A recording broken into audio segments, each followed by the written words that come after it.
originally from Karachi, Pakistan. My first job was at the City School, Karachi. I taught for a year as a high school teacher when I was 17. Did my undergrad at MIT, mathematics and then in engineering. And after that, I joined Intel, worked there for several years until I felt that Scott Adams was making Bollywood cartoons about my existence, and then I decided to leave cubicle land and move into entrepreneurship. This was in '99, and I have done a few startups since.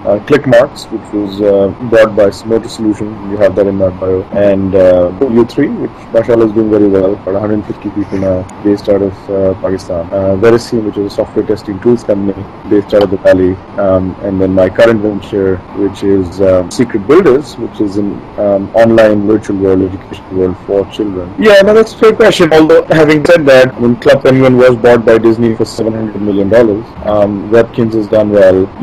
Leapfrog Toys has been successful. I think there's a lot of business rationale for children-oriented products, specifically on children's content development. I think where people have sort of failed is in sort of the whole edutainment sector, which is sort of educational stuff with a little veneer of entertainment. So yeah, I think our thing is that we actually see a pretty big need out there.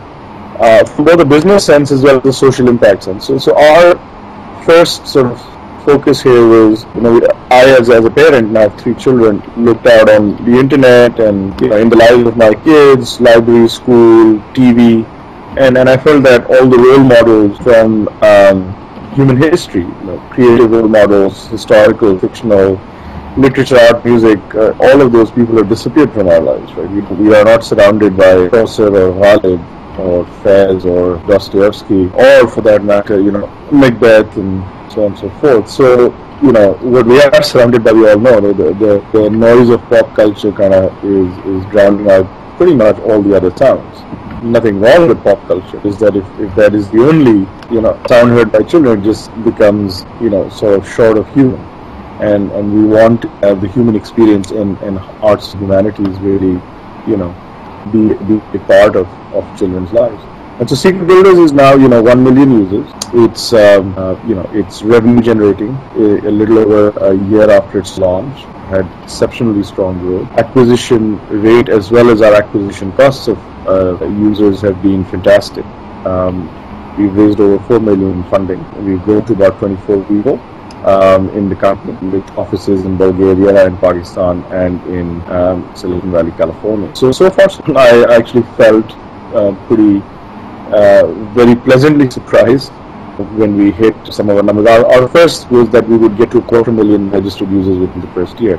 You see, we did not have the budget to go out, spend $100,000, $200,000 a month buying users. If you do that, you can get as many users as you want. But we did not do that. We went through schools and libraries. We went through affiliates on the web. We went viral word of mouth, and it took a lot of effort to get to where we are. So we were very pleasantly surprised. Well, I am moderating a panel. It's a very fun panel. It's called Angels and Super Angels, sort of the alternate to big VCs.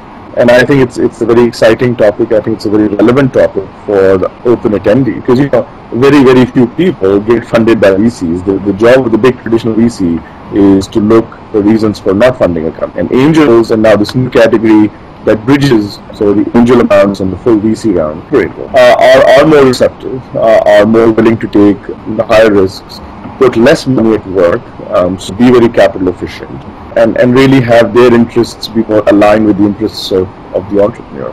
So that's what I'm looking forward to as part of that panel. And elsewhere, obviously, in the forum, there's a fantastic lineup of speakers. So really, hoping to catch some of the other panels and keynotes myself. I think Pakistani youth entrepreneurs, business leaders, what they should be looking for is to see a view of some of the sort of people at the heart of entrepreneurship here, and people who've been there, done that, are successful, are experts.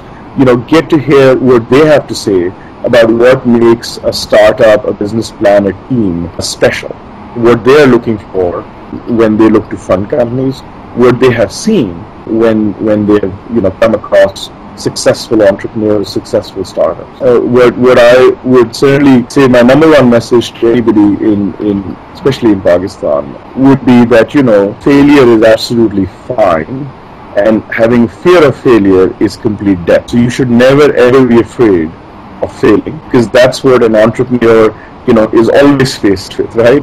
And if you're scared of that, you will be completely paralyzed. You will never be an entrepreneur, forget a successful entrepreneur. And not only will you be in a big company job, I don't think you'll make the impact on the world that you absolutely can. And I just feel very strong that that's something that people should take to heart.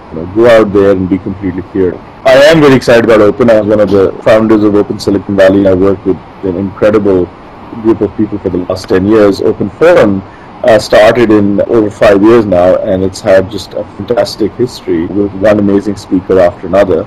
And I am actually very excited about this year's forum. Particularly, I want to hear Iqbal Qadir, who is with Grameen Phone, speak. I do want to see some of the other panels. I think panel on angels and super angels will be fantastic. So, absolutely, I'm keeping my day free, and I'm telling friends, family, and anybody I can get a hold of to come and join the party on Saturday, June 5th, and it'll be completely worthwhile. And it'll not only be hopefully instructive and inspiring, but a lot of fun.